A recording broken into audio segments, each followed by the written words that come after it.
Bienvenidos amigos a Metro Sci-Fi Show, un podcast de ciencia, ciencia ficción y cultura pop. Yo soy su anfitrión Charlie y lastimosamente el episodio de hoy es el último episodio de la primera temporada de Metro Sci-Fi Show y es un episodio que se titula El futuro distópico de la humanidad.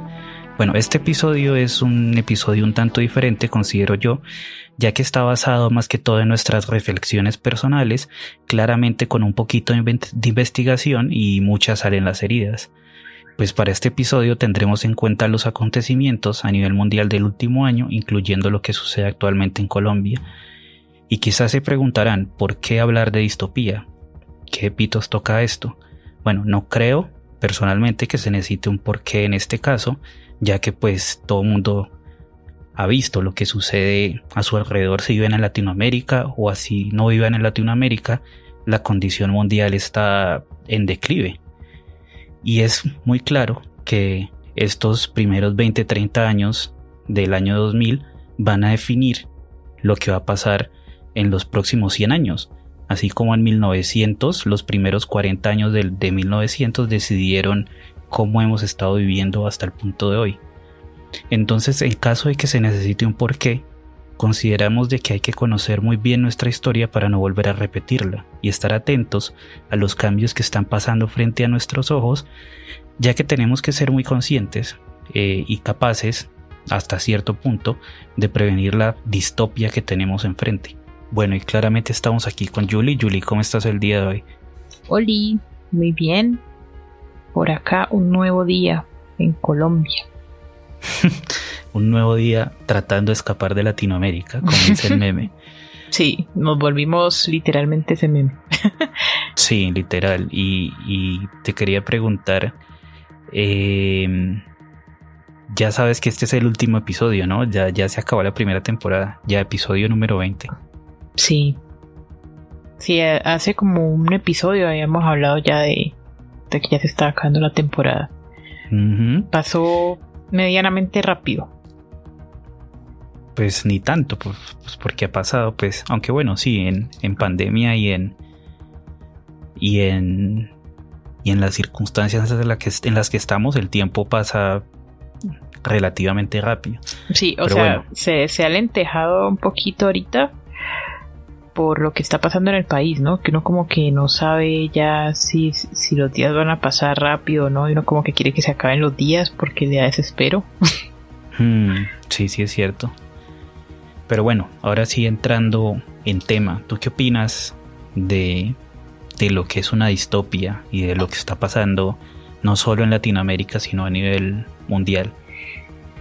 Pues yo siento que ha llegado el momento pues de que todos seamos más conscientes y ahora que hay más información y hay más fuentes que las que tuvieron nuestros papás y nuestros abuelos, ahora sí, digamos, por eso es que está habiendo ese despertar que ha habido, que usualmente dicen es que los jóvenes tal cosa están desinformados, pero antes es al contrario, como ahora hay más de dónde tomar la información y verificar qué es cierto y qué no, entre comillas, ya por eso es que ahora la gente no deja y ni permite que un gobierno le esté diciendo mentiras o manipulando por medio de la televisión y la radio.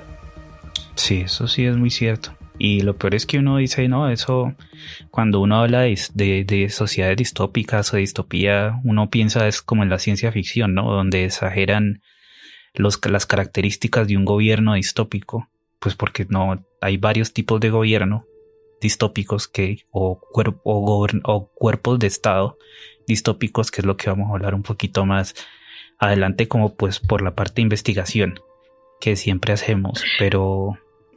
Sí, pero, o sea, hoy por hoy ya no se puede decir que es ciencia ficción, porque es que O sea, hoy por hoy muchas cosas están siendo reales. Sí, y pues para empezar hablando, pues, ¿qué es distopía? ¿O qué es una sociedad distópica? Pues la palabra nace, literalmente la definición nace del griego, que significa un mal lugar o un lugar difícil.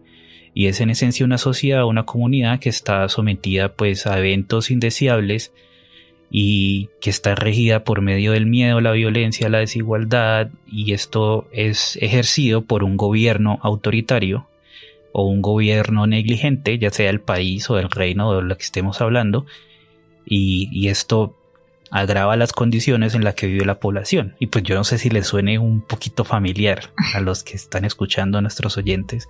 Latinoamérica. Sí, Latinoamérica. Esto describe cada país de Latinoamérica, incluyendo Colombia. Y van a decir como no, pero es que eso no es cierto, la democracia. Pues nosotros solo les vamos a poner las cartas sobre la mesa y ya cada cual sacará sus propias conclusiones. Sí, porque es como que nosotros cumplimos con informar y compartir lo que nosotros sabemos acerca de la distopía.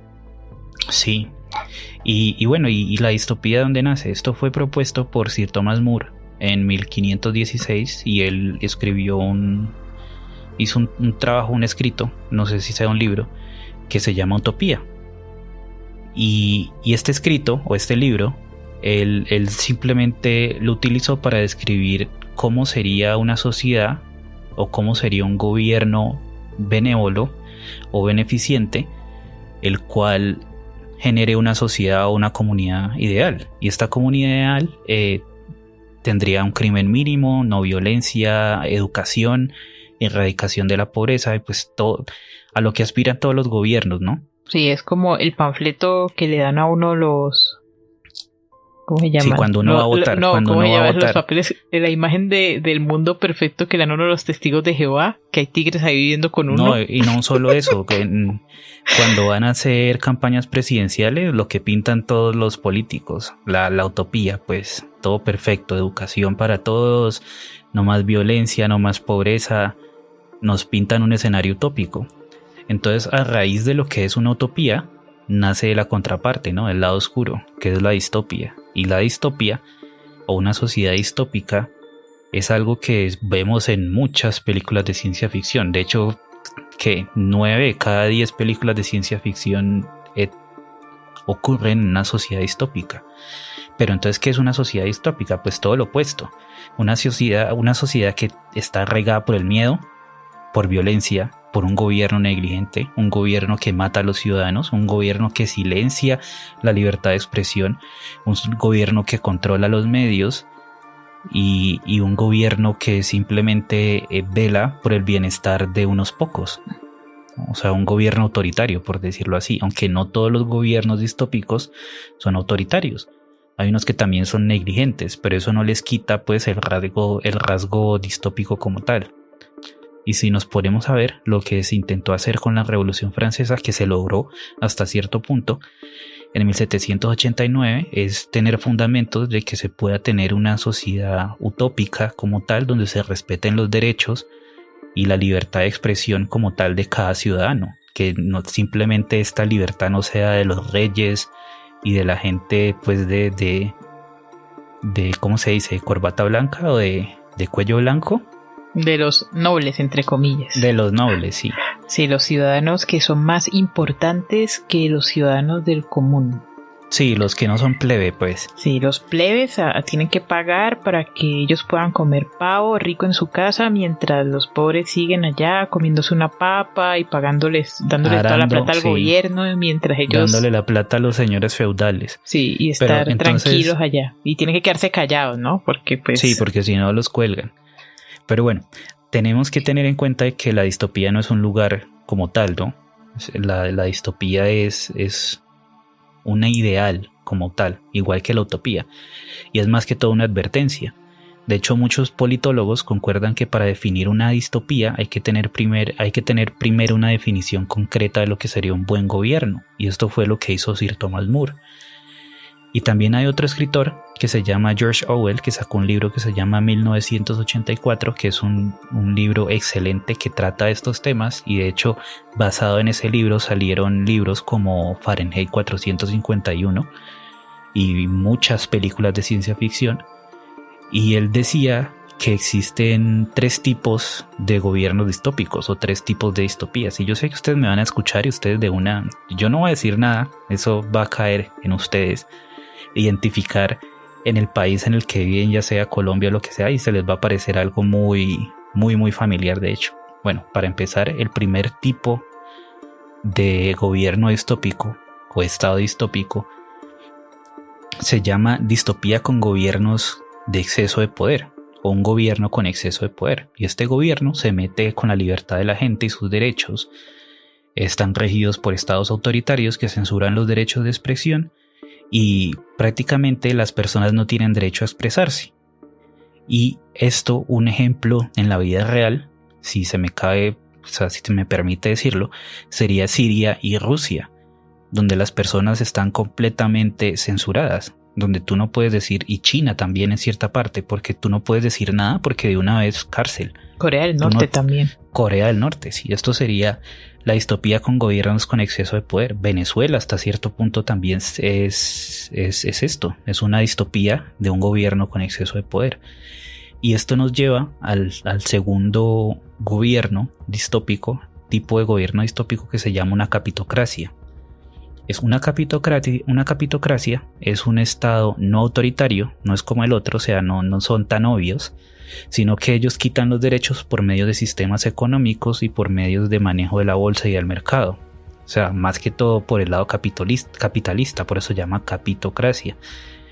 Y en este tipo de gobiernos o en este tipo de estados, los trabajadores y los consumidores de los estratos más bajos y medios son explotados por complejos industriales políticos, los cuales pertenecen a los mismos entes gubernamentales. O sea, los mismos políticos son dueños de estas industrias, y entonces los trabajadores sufren, tienen pagas bajas, el medio ambiente sufre porque tampoco se invierte en mantener el medio ambiente, tener agua limpia y todo lo demás, ríos limpios, porque solo les interesa la industria y explotar a la gente. Eso suena familiar. Sí, suena muy familiar. Suena muy familiar, y como que ven también a los defensores del medio ambiente y a los defensores de los derechos del trabajador, también los ven como enemigos del gobierno. Exacto, o sea, a Colombia la está matando la pereza. Bueno, pero el hecho es que la calidad de los sectores pobres y de los sectores medios está muy mal, porque ellos son los que sostienen a las altas clases.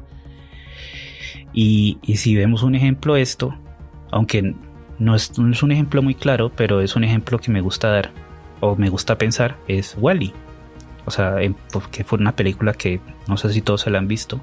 Sí. Hecha por Pixar en el 2008, en donde el presidente de los Estados Unidos también es dueño de las corporaciones de venta que controla la economía del mismo país. Entonces, las personas que trabajan, las personas de pobres o de estrato medio, trabajan para las industrias del presidente o de los políticos. Y pues, si se me permite decir, en Colombia pasa algo muy similar. Si vamos a ver los hoteles, el fracking, parte de las compañías petroleras, parte de las compañías que hacen parte de la industria o que industrializan el país, son pertenecientes a figuras políticas. Y si nos vamos a ver, hay familias enteras que controlan esto y se pasan la pelota de padres a hijos, y así es un negocio familiar. Y amigos, sí. Porque no solo se queda entre familia, sino que intentan también pasar ciertos cargos a amigos para que les den favores. Exacto. Y también esto pasa en Corea del Sur, ¿no? No crean que Corea del Sur es solo BTS y pura felicidad y cirugías plásticas. No, allá también hay familias que se reparten el país. Sí, ¿no? Y de hecho, En los conciertos se ven las señoras mayores, las nunas, ¿no? Que son las que financian algunos grupos de estos muchachos que los tienen reoperados y revueltos unos muñecos, que porque a la nuna le gusta tal, o sea, a la señora mayor con plata le gusta tal grupo, entonces ella lo financia muchas cosas, no solo las empresas de ellos, eso es lo que he visto yo. No, pero no solo eso, sino que las grandes compañías que hacen que estos muchachos sean pues estrellas como tal son compañías de familias muy poderosas en Corea del Sur. Por eso, pero también hablo de parte de que hay personas que tienen plata que también están metidas en ese negocio, deben de estar como por ahí mismo, deben de ser amiguis o algo. No, y de hecho la mayoría de la sociedad coreana de estrato medio no es que vivan así como muestran en los dramas coreanos, no, o sea, es que pintan. Luego también vamos a hablar del juego que tiene el juego o ¿cómo se dice? El rol social. Sí, el rol social de los medios, tratando de que no veamos lo que está pasando. Pero bueno, ya pasando ya al último tipo de estado distópico propuesto por Orwell, es el de estados naturales distópicos. Los estados naturales distópicos sí es el resultado de gobiernos fallidos debido a que se crea un retroceso similar al feudalismo, con dictadores o señores de la guerra dividiéndose el país por territorios con sistemas de gobiernos o sistemas económicos diferentes. Así como Mad Max. Ustedes no sé si se han visto la película Mad Max. Yo la sí. Que salió en el 2015, que es muy buena. Que desagradable.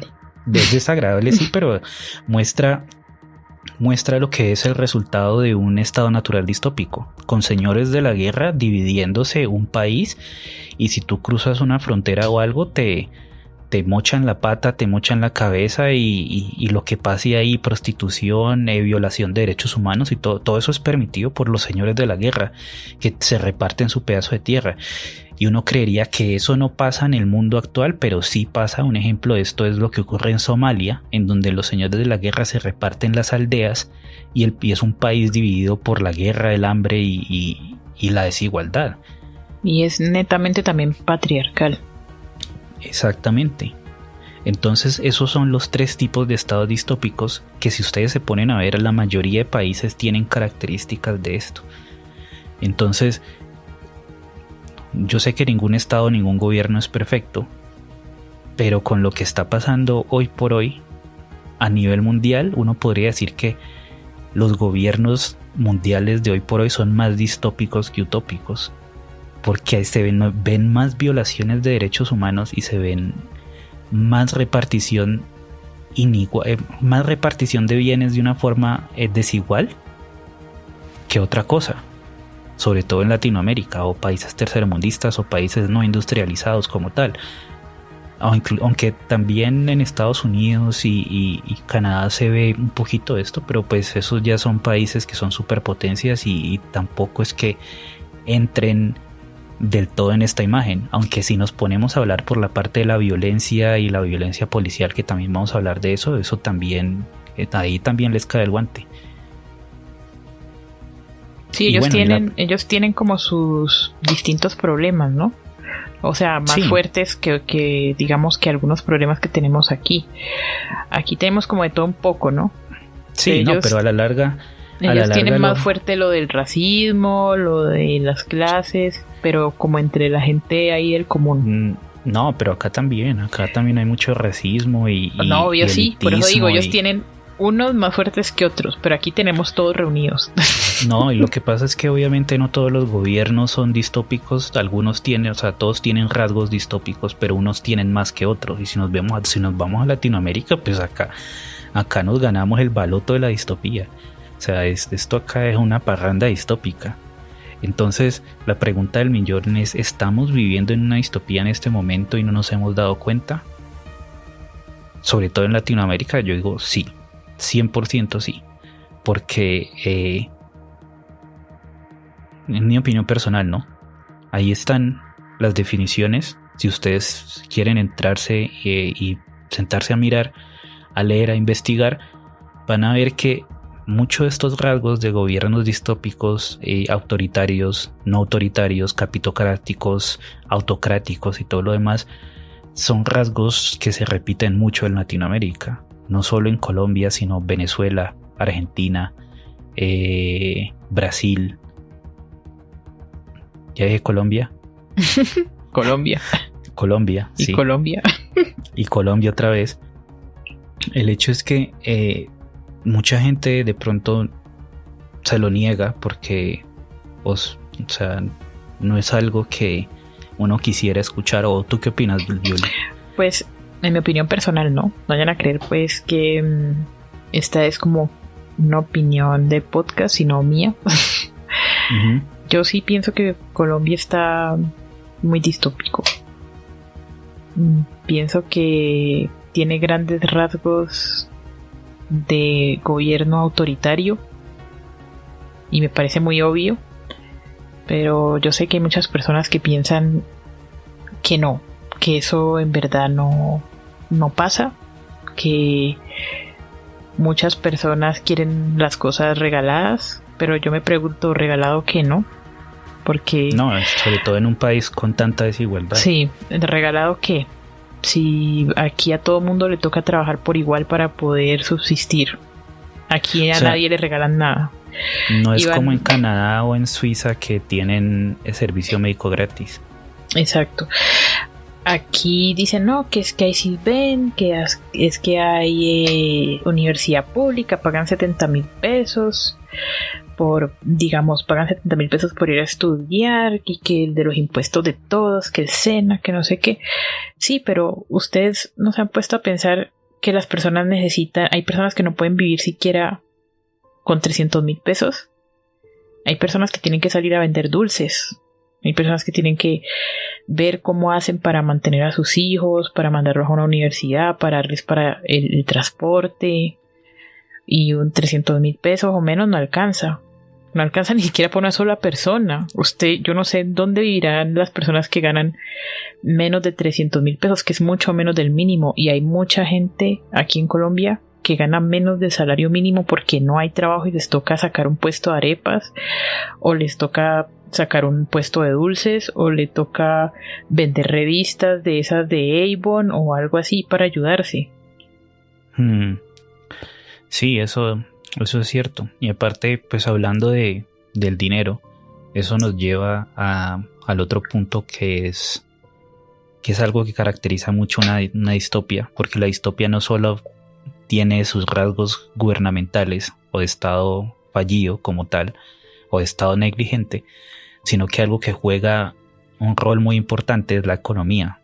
Y pues yo no sé si ustedes saben, pero en la economía mundial en este momento hay una inflación que es el boogeyman, es el coco que está a la vuelta de la esquina, que nos está esperando cuando lleguemos a la casa debajo de la cama para ahorcarnos. Pues sí, va a haber una inflación muy muy fuerte en los próximos 10, 3, 4 años. No, nadie sabe decir, ningún economista puede apuntar el dedo a ciencia cierta, pero lo que sí sabemos es que, les doy un dato, por ejemplo, ahora último, la semana pasada Joe Biden, que es el presidente de los Estados Unidos, declaró de que se van a imprimir 6 trillones de dólares para el próximo año porque no hay plata de dónde agarrarse, y Estados Unidos es una potencia. ¡Ay, ayuda! Y entonces, ¿qué es lo que pasa? El problema con la impresión de dinero que pasa en muchos países es que no hay un tope, y si se necesita más plata, pues simplemente imprimimos más dinero, imprimimos más dinero. Y lo que pasa es que entre más se imprima dinero y no haya un tope límite, la inflación va a ser más grande porque el valor se va a diluir. Se va a devaluar. Entonces, exacto. ¿Cómo nos afecta la inflación? Pues usted se pregunta por qué sube todo 500 pesos, 1,000 pesos cada año. Porque el pasaje del Transmilenio pasó de 1,500 a 1,700 a 2,000, 3,000 y va a seguir subiendo, porque cada vez el billete que usted tenga en la mano va a valer menos. Usted no lo va a notar, pero va a valer menos. Por eso todo sube entre comillas. Si uno compara lo que costaba una taza de café en 1970 con lo que cuesta hoy en día, la diferencia es de más de 3.000, 4.000 pesos. O sea, si nos vamos a ver en Estados Unidos, una taza de café en 1970 costaba 25 centavos y hoy por hoy cuesta $1.75, $2. No porque el café haya subido de precio, sino porque la moneda como tal ha perdido su valor a lo largo de todos estos años. Y eso es la inflación. Y lo que pasa en las sociedades distópicas es que el dinero prácticamente ya no tiene ningún valor. Las personas tienen que tener cantidades absurdas de dinero como lo que pasa en Venezuela, que tienen billetes y fajos de billetes y no les alcanza para comprar ni un plato de comida. Pero yo no entendí bien qué fue lo que pasó allá con eso. Pues yo tampoco, pero eso es un rasgo, eso es un rasgo eso es un rasgo de inflación y de evaluación de un tipo de moneda. Y si nos vamos a ver lo que es una sociedad distópica, es que el dinero como tal pierde el valor. Y bueno, ¿y qué solución hay para esto? Pues hoy por hoy muchas entidades están invirtiendo en petróleo, están invirtiendo en oro, están invirtiendo en criptomonedas, porque esos son, ¿cómo se dice? Son objetos que guardan el valor de las cosas, y no solo lo guardan, sino que tiene el potencial de que valga más en un futuro. A diferencia de que si usted guarda en dólares, si usted guarda, no sé, 20 millones de pesos en dólares, puede que en unos 3, 5 años eso ya no sean 20 millones de pesos, sean menos, sean 18, 17, 16 por la devaluación de la moneda y por la inflación. A diferencia de que si usted guarda esos 20 millones de pesos en oro, el oro nunca pierde precio porque guarda el valor. Eso, el oro es una unidad de valor. Entonces, en 30 años, no sé, 40 años, si hay escasez de oro, lo que usted tenga ahí ya no van a ser 20 millones de pesos, sino 300, 400. Y pasa lo mismo con la criptomoneda. Buen momento para comprarse un anillito de oro.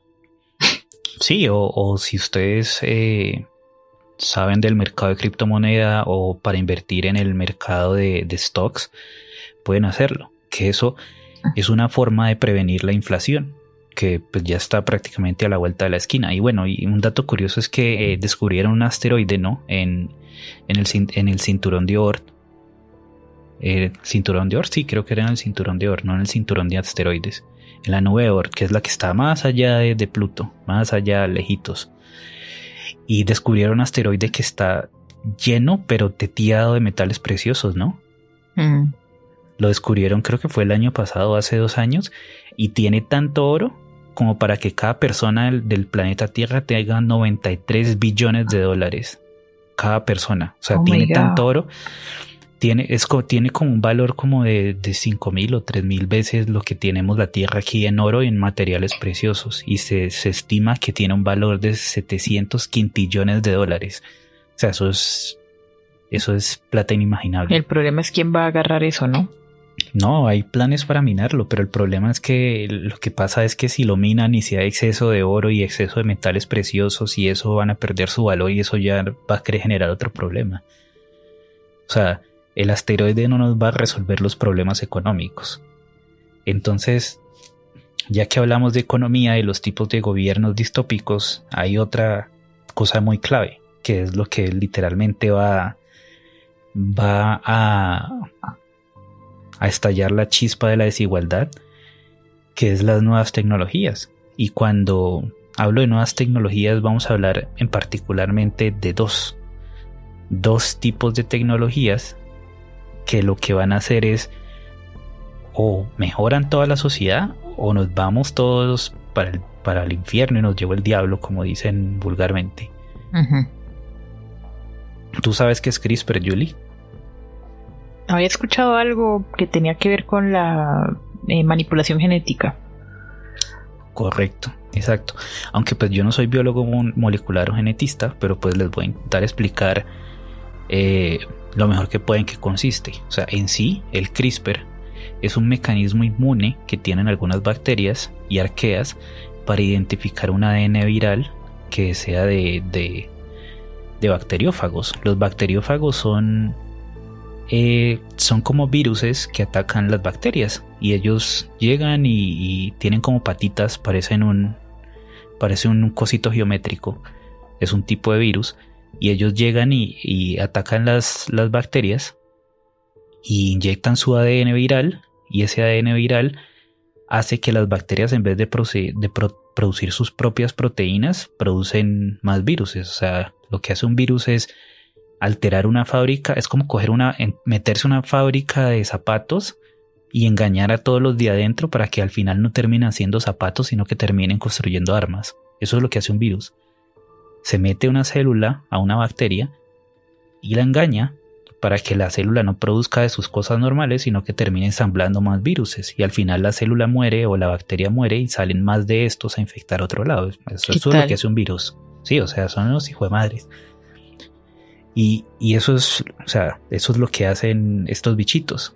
Entonces, el CRISPR es una biblioteca genética que tienen algunas bacterias y arqueas donde almacenan copias de genomas de cosas malas, de bacteriófagos. Y cuando ocurre un ataque de estos viruses, ellos ya tienen como una biblioteca, dicen como, uy, este mal me atacó tal día, entonces se parece a esto, entonces yo sé cómo defenderme. Entonces el CRISPR es una biblioteca de defensa contra viruses. Y bueno, ¿y esto qué pitos toca en edición genética? Bueno, lo que funciona es que, ya que el virus es como el hacker que entra al organismo para joderle el ADN a la bacteria, estos mecanismos celulares que se llama CRISPR son enzimas que cortan y pegan pedacitos de material viral en esta biblioteca y lo que hacen es crean copias de estos, copias exactas.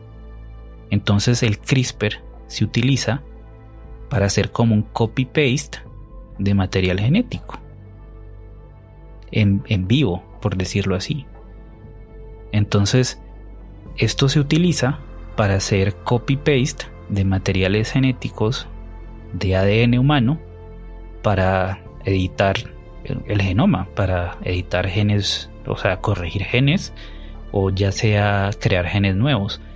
Y de hecho esto lo usó un tipo chino loco, que eso fue en el 2018, no sé si tú te acuerdas, Julie. Que creo que se llama, busco el nombre, He Jiankyu, y era un biofísico de la Universidad de Ciencias y Tecnología de Shenzhen, y el tipo creó 2 gemelitas por medio de CRISPR y las niñas son inmunes al VIH. Sí, no, pero según tengo entendido que engañó a los papás, ¿no? Según, no sé qué tan cierto sea o si es que los papás en verdad recibieron plata y luego dijeron, ay no, nos engañaron. O qué pasó, pero el hecho es que obviamente dijeron que ellos no sabían todas las implicaciones que podía traer ese experimento que hicieron con las hijas de ellos.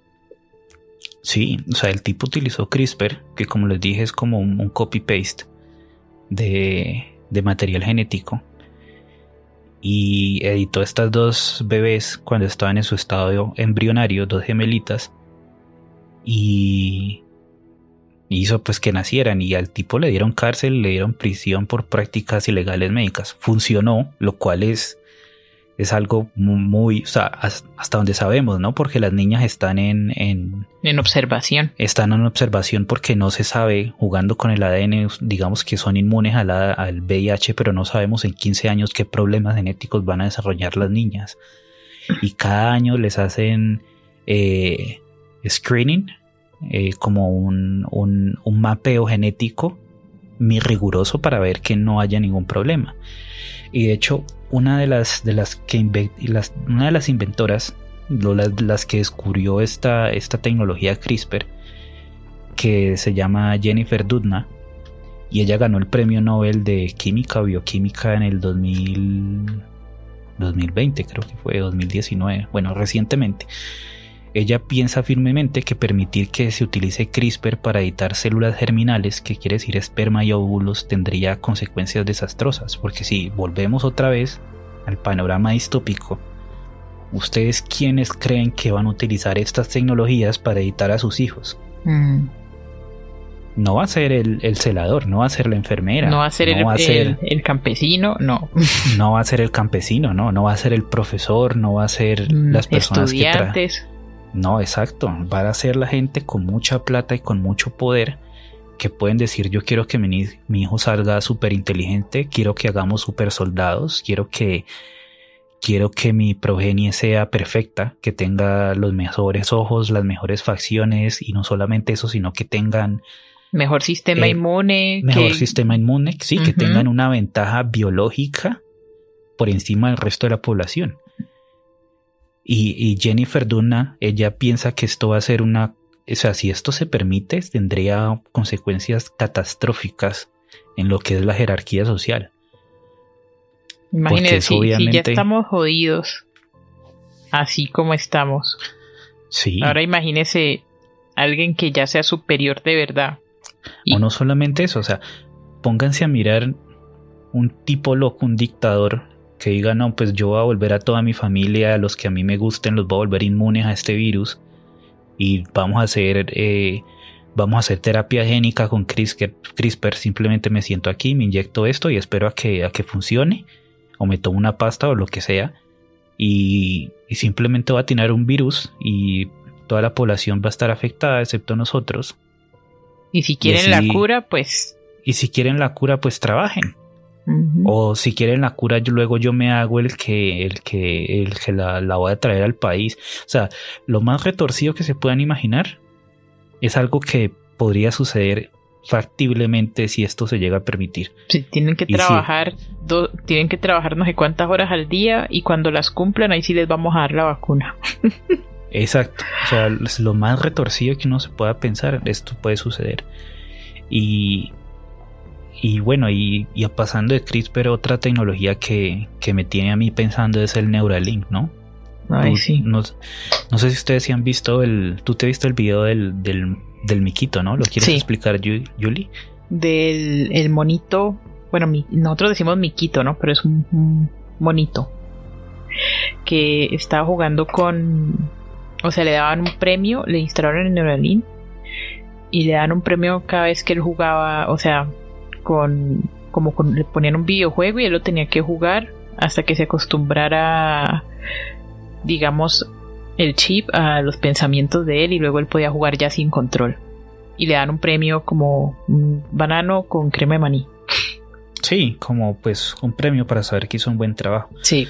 Entonces Neuralink lo que hace es permitir que las personas utilicen la mente para hacer funciones electrónicas, por decirlo así. O sea, tú puedes utilizar tu computador, puedes utilizar un celular, puedes jugar, puedes escribir, lo que sea, con un chip en la cabeza. Y eso suena súper futurista, pero pues ya es factible. Ya lo están en pruebas con chimpancés, con monitos, y es algo que ya está en periodo beta. Y es algo que posiblemente salga en los próximos 30, 40 años. Y bueno, ¿y por qué digo que esto es un problema? Aunque inicialmente Neuralink lo que trata de resolver es devolver la movilidad a personas discapacitadas, porque una persona discapacitada que digamos que le falte una pierna o le falte un brazo, puede tener un chip de Neuralink conectado a un brazo biónico que lo mueve justamente como si fuera un brazo normal, con tiempo de respuesta normal, porque el Neuralink lo que hace es traducir los impulsos nerviosos de lo que sería un brazo sano y lo pasa a lo que es un brazo biónico. No habría diferencia en cuanto a comunicación neuronal como tal. Y esto haría Neuralink.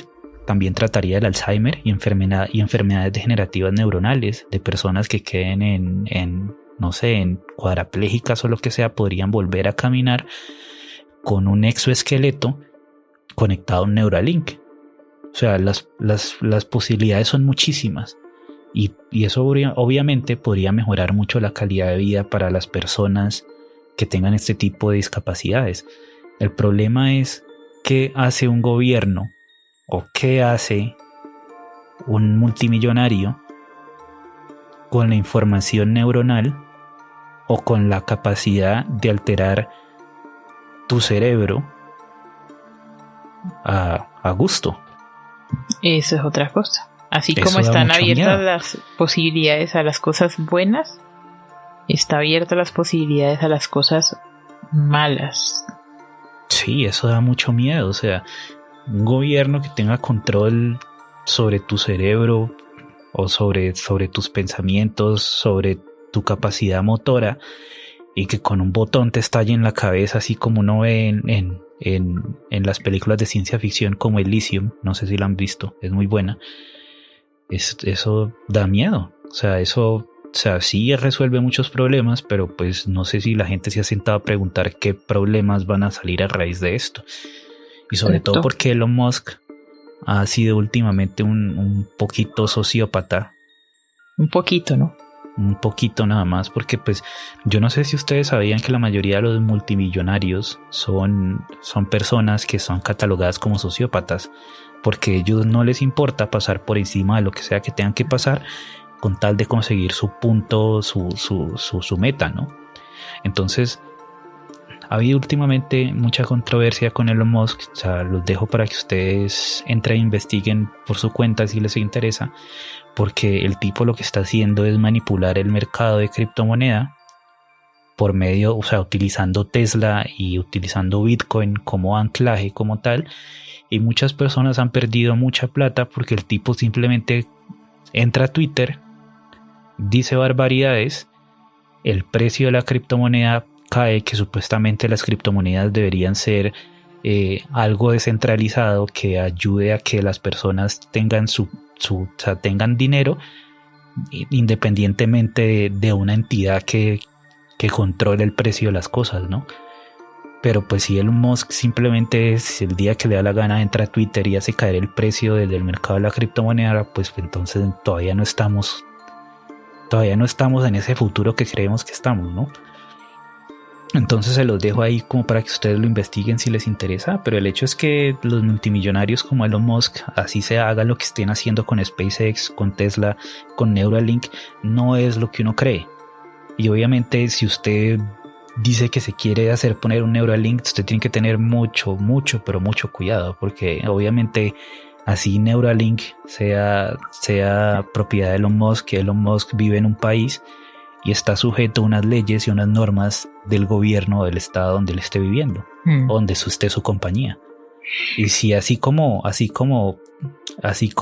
es el gobierno le dice al de Facebook, páseme todos los datos de todas las personas, el de Facebook tiene que obedecer.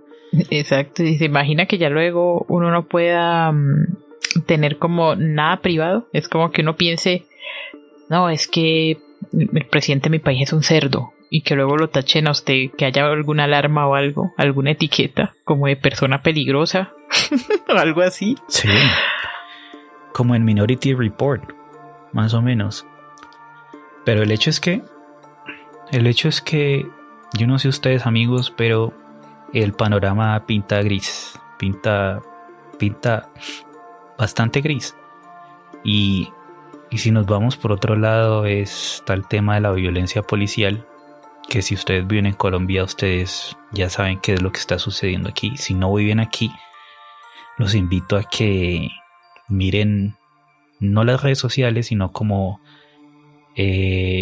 sitios de información que es confiable, ya sea las páginas de derechos humanos de ONGs. Yo sigo dos que son muy buenas, pues se las digo, ¿no? Por si les interesa. Uno se llama La Oreja Roja y otro se llama Revista Hecatombe. Son dos cuentas que yo sigo en Instagram que informan acerca de lo que pasa verdaderamente en el país. Sí, o si no utilizan... Y en YouTube hay un canal que se llama Canal 2 y también informa sobre lo que pasa en Cali, y es un periodismo que no está ligado al gobierno. Uh-huh. Sí, porque esa es otra cosa, ¿no? Cuando uno habla de una distopía, los medios juegan un papel clavísimo en lo que es sesgar, o lo que es invisibilizar, lo que es ponerle una venda a la sociedad. Y los gobiernos son dueños de los medios. o las figuras políticas son dueños de los medios, y si ellos no quieren que salga ahí que la policía está matando civiles, no sale. Lo único que va a salir es que hay vándalos, están justificando las barbaries. O sea, no se justifica que una persona vandalice, es cierto, pero porque una persona vandalice no quiere decir que uno tenga el derecho de matarla, porque supuestamente vivimos en una sociedad democrática, una sociedad laica, una sociedad con una constitución que dice que están por encima de los derechos humanos que los derechos de propiedad o lo que sea. Hay algo muy chistoso con los medios aquí en Colombia, ¿no? Que como, por ejemplo, están los 2 canales nacionales. Uh-huh. Y me da mucha risa que si uno pone el canal nacional a la hora del almuerzo, que justo despuesito empieza el noticiero, uno lo ve y entre los comerciales que pasan en el noticiero pasan unos comerciales del mismo gobierno, que después de decir, sí, hay vándalos, los vándalos hoy hicieron tal cosa, los vándalos hicieron hoy tal otra, los vándalos, todo el tiempo te están repitiendo que la gente que está en la calle son vándalos, todos los días, y pase lo que pase, nunca dicen nada acerca de derechos, ni de los protestantes, ni de nada de eso. Y justo después de que te dicen todo eso, entre las propagandas te dicen que hay empleo para jóvenes. O sea, nunca habían pasado propagandas de esas. Ahorita que estamos en protestas y en paro, empiezan con las propagandas también, a darte propagandas todo el tiempo. Hay empleo para jóvenes, hay oportunidades de estudio para jóvenes, hay tal cosa para jóvenes, aprovechen las oportunidades que les está dando el gobierno, y así, y todo así justo ahorita mismo entre el paro y las protestas. Sí, como tratando de invisibilizar lo que está pasando y mostrar lo que ellos están haciendo, entre comillas, ¿no? Porque nadie sabe si esto es como es, porque muchas veces dicen como, no, sí, tienen pago toda la carrera, y uno va a ver y no, solo pagaban una parte del primer semestre. Exacto, esa es otra cosa. Y eso es lo que hacen. Entonces, esto también son rasgos de sociedades distópicas, donde, no sé si ustedes se han visto la película V de Vendetta. V de Vendetta es el himno de la revolución. Por V de Vendetta existe Anonymous. Por V de Vendetta muchas personas han abierto los ojos de lo que pasa con los gobiernos. Si ustedes no se han visto esa película, les recomiendo 100% que se la vean, porque tiene un mensaje muy muy fuerte. Lo chistoso es que la película también se centra en medio de una pandemia, ¿no? De un virus. Sí, en medio de un virus que el gobierno utiliza a su favor para manipular a la sociedad, para hacer sus jugadas económicas, hacer sus jugadas con el negocio de la guerra y silenciar a las personas por medio de los medios, por medio de la violencia policial. Los mantienen a todos con miedo, que el virus, que no sé qué, y tienen control de las personas, y los que son protestantes les llegan a la casa y se los llevan a torturarlos en campos de concentración. Y los desaparecen, uh-huh. Así como pasa en Colombia, los desaparecen. O simplemente cogen a civiles y les ponen las botas al revés, como ya sabemos que pasa aquí. Sí. Y lo que pasa es que me gustaría hablar también, ya pasando de lo de los medios, que también es algo clave, lo que es una sociedad distópica, es la violencia policial. Y de eso solo les voy a hablar puntualmente de 2 experimentos para que ustedes mismos saquen sus conclusiones. Estos 2 experimentos salieron a raíz de la pregunta de qué tantas cosas malas puede llegar a hacer una persona con la excusa de decir solo estaba siguiendo órdenes. Y esta pregunta salió debido de los juicios de Nuremberg. Los juicios de Nuremberg fueron unos juicios los cuales le dieron pena de muerte a las personas que estaban involucradas con el gobierno nazi. Y la mayoría de oficiales, tenientes, militares o lo que sea siempre repetían lo mismo: yo solo seguía órdenes. Entonces los psiquiatras y los estudiados dijeron como, bueno, pero entonces si yo digo que solo estaba siguiendo órdenes,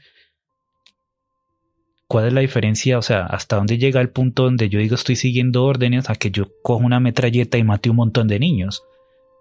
Por más que eso sea una orden, o sea, ahí hay algo que no me cuadra a mí. O sea, una cosa es una orden y otra cosa es violar todas las cosas éticas y morales y derechos humanos habidos y por haber.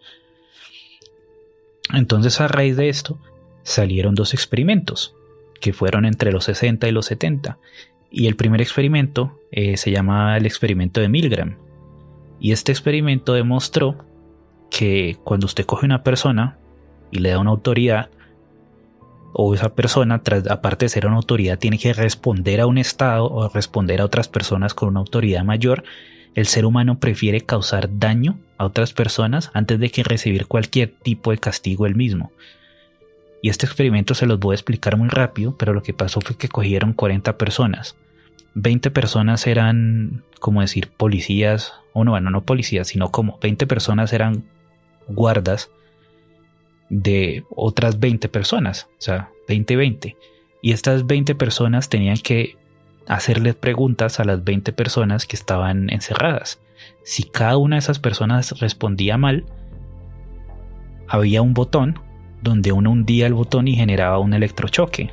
Y no solamente había uno, sino que habían varios y escalaban con dolor. El último botón en la escala era el que producía más dolor. Y uno pensaría como, bueno, por más autoridad que uno sea, yo no creo que simplemente hundan el de más dolor porque sí, porque nada más con hundir el primer botón como castigo ya es suficiente. Pues resulta que el 65% de las personas que hacían el papel de guardas prefirieron hundir el botón de máximo dolor injustificadamente, solo por recibir una buena recompensa o una felicitación, o para que no tuvieran para que no hubiera repercusiones en contra de ellos. Y eso demuestra la naturaleza vil del ser humano cuando uno le da una autoridad sin límites. ¿Y tú qué opinas de eso, Julie? Yo pienso también que la naturaleza del ser humano es muy como también a las situaciones, ¿no? Es como que la gente siempre va a pensar primero en ellos. Va a decir, ay no, de pronto me castigan a mí y si yo no castigo a la persona que está al otro lado. Entonces eso va a llevar con el tiempo a una especie de insensibilidad, sí, y falta de empatía con el otro. Entonces va a llegar a pensar en algún momento que la persona que está al otro lado se lo merece, por algún motivo, ¿no? Sin preguntarse siquiera por qué. Sin preguntarse, exacto. Porque la otra persona está al otro lado, que la hace diferente a mí. Sí, y sobre todo cuando la persona que hace ese acto de castigo o lo que sea tiene una autoridad muy superior a la de la persona que está al otro lado, ¿no? Y eso nos lleva. Esa es otra cosa peligrosa, que cuando un ser humano se siente de alguna forma mejor que otro, tiende a la maldad. Sí. Y a la despersonalización o a la, ¿cómo se dice? No ponerse en los zapatos del otro, o sea, no ser altruista como tal. Y bueno, esto nos lleva al experimento del cual les quiero hablar, que es algo que tiene que ver mucho con la violencia policial y la supresión por medio de violencia, que se ve no solo en Colombia, sino en Venezuela, se ve en Brasil, se ve en Estados Unidos, con policías que matan a las personas. Y este es un experimento que salió en los 70, y quiero que tengan en cuenta que los gobiernos saben de esto. Los psicólogos o los psiquiatras que están porque yo supondré y yo creo que pues así es en Estados Unidos, no, y en Canadá y en países primermundistas, pero dentro de los ejércitos supuestamente hay personas que se encargan de velar por la psique de los soldados, y la mayoría de entrenamientos y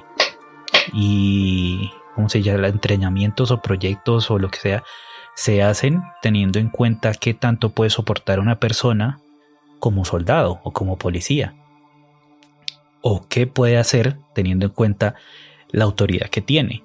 Entonces, este experimento se llama el experimento de la cárcel de Stanford, Y este experimento salió a partir del experimento de Milgram. Entonces, ¿cómo salió este experimento? Había un tipo, un psicólogo, que se llamaba Philip Zimbardo en el 71, y él dijo como, bueno, el experimento de Milgram sí demuestra que la autoridad de las personas, la autoridad de las personas se sale de las manos, pero pues ese experimento era como muy suave, entonces voy a hacer un experimento que de verdad muestre la realidad de lo que pasa. Entonces lo que hizo el tipo fue cogió 24 personas, estudiantes de la Universidad de Stanford, y les dijo como, vamos a hacer un experimento social. Vamos a hacer una cárcel en el sótano de la Universidad de Stanford, y de estas 24 personas, 12 personas van a tener el rol de policías y 12 personas van a tener el rol de presos. A las personas que eran policías, lo único que les dijeron fue: ustedes tienen que dirigir la prisión con mano dura y con responsabilidad, porque ustedes tienen que ser la autoridad, y háganlo de la forma más conveniente.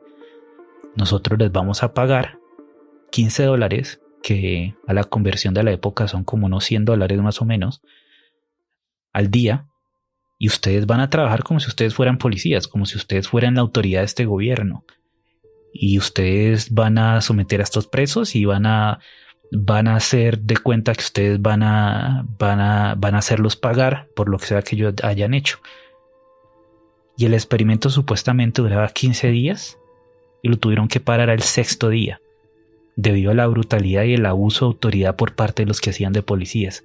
Y eran personas normales, no se conocían de nada los unos con los otros. Imagínese, solo en 6 días, ¿no? En 6 días. Yo me esperaba más tiempo. No, en 6 días tocó pararlo porque las personas que hacían de policías, por el simple hecho de sentir autoridad y sentir poder sobre los otros, sacaron lo más vil de ellos mismos. O sea, yo no estoy diciendo que todos los policías sean malos, no, eso no es cierto. Lo que yo estoy diciendo es que las entidades de gobierno que se encargan de que las personas sean policías tienen que hacer minuciosamente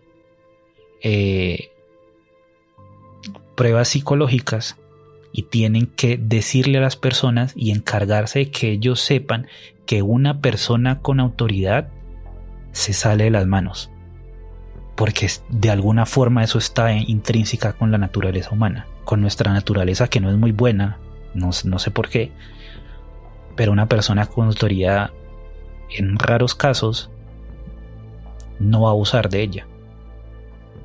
Y eso fue lo que demostró el experimento de Stanford, que es un experimento muy polémico, que si quieren pueden entrarse a mirarlo. Se llama el experimento de la cárcel de Stanford en 1971. Si quieren saber más de los detalles de este experimento. Entonces yo no creo que haya que decir nada más al respecto sobre lo de la violencia policial, porque las entidades saben de esto. Sí, obvio, ellos deben de llevar al límite a sus trabajadores para ponerlos en situaciones hipotéticas y digamos, volverlos menos empáticos. Ese es como el secreto, volverlos menos empáticos lo más posible, para que puedan actuar de ciertas maneras cuando se les dé órdenes. Sí, y es que ese es el problema, porque es que los policías porque no todos los policías son malos, vuelvo y reitero, pero hay personas que simplemente por utilizar un uniforme y por seguir órdenes, o sea, se vuelven el diablo. Y estas personas de la cárcel de Stanford, después de abusar y de gritar, de escupir, de patear, de hacer lo que hacían allá adentro con personas que obviamente no eran presos de verdad, salían, porque también tenían derecho a irse a su casa, ¿no? Salían de ahí porque eran estudiantes y regresaban a sus familias y eran personas normales por fuera del establecimiento, pero una vez utilizaban el uniforme, se convertían por la autoridad que tenían. Se ponían la piel de la autoridad. Exacto. Entonces yo creo que eso es algo que dejo como pregunta abierta qué solución le ven ustedes en las redes sociales, si es que esto solo se puede hacer con una reforma de las Fuerzas Armadas, una reforma de la policía a nivel mundial, o esto tiene que ver más con poner más medidas psicológicas o más pruebas y análisis de personalidad y tener más controlado a lo que es la fuerza pública como tal. Porque pues ya por medio de estos experimentos se ha demostrado que el ser humano se sale de control si usted le da un uniforme y un bolillo. Es que también el problema radica en que también hay seres humanos que no actúan correctamente. Entonces esas fuerzas públicas sí o sí tienen que de igual forma tener menos empatía. Sí, o sea, es un dilema porque así mismo como las fuerzas públicas son usadas para reprimir al pueblo, para seguir órdenes, para hacer cosas nefastas y horribles, también y al igual que le hacen daño a la gente que no están, digamos, haciendo nada malo, también existen por otro lado el otro tipo de personas, ¿no?